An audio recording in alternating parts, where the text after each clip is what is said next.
Samantala, pinapurihan naman ngayon ni election lawyer Romulo Macalintal ang mga reformang isinusulong ni Pangulong Aquino.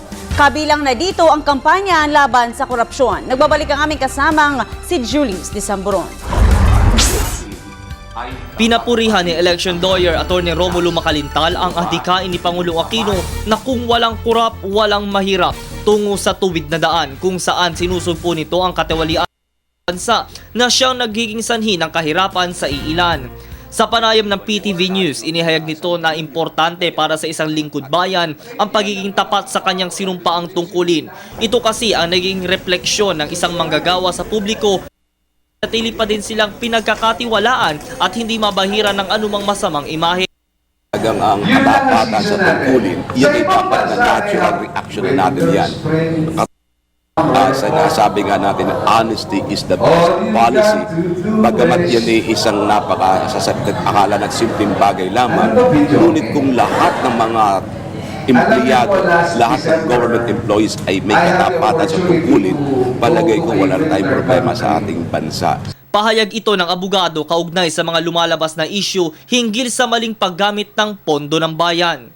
Yung mga kasalukuyang pangyayari ngayon, ito ang mga nagkakaroon ng kaso, mga empleyado, ito ay mga katibayan, kapatunay na kung lahat ng mga government employees ay may katapatan sa tungkulin, hindi magkakaroon.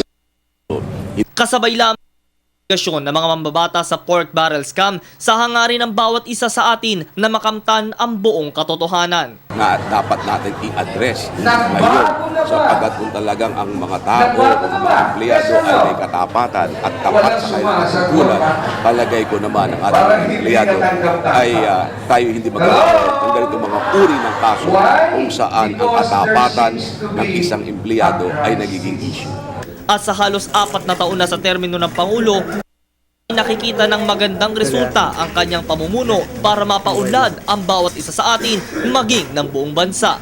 Maganda yung ginagawa ng ating Pangulo ngayon na pinaalaala na ang kahirapan ay dahilan sa dami ng mga nangyayaring katiwalian sa ating bansa. Ang mga katiwalian yan sa aking palagay ay mawawala kung sakaling may bibigay natin sa ating mga kababayan, sa ating mga empleyado, ang virtue of honesty and integrity. Para sa Telebisyon ng Bayan, ako si Julius D.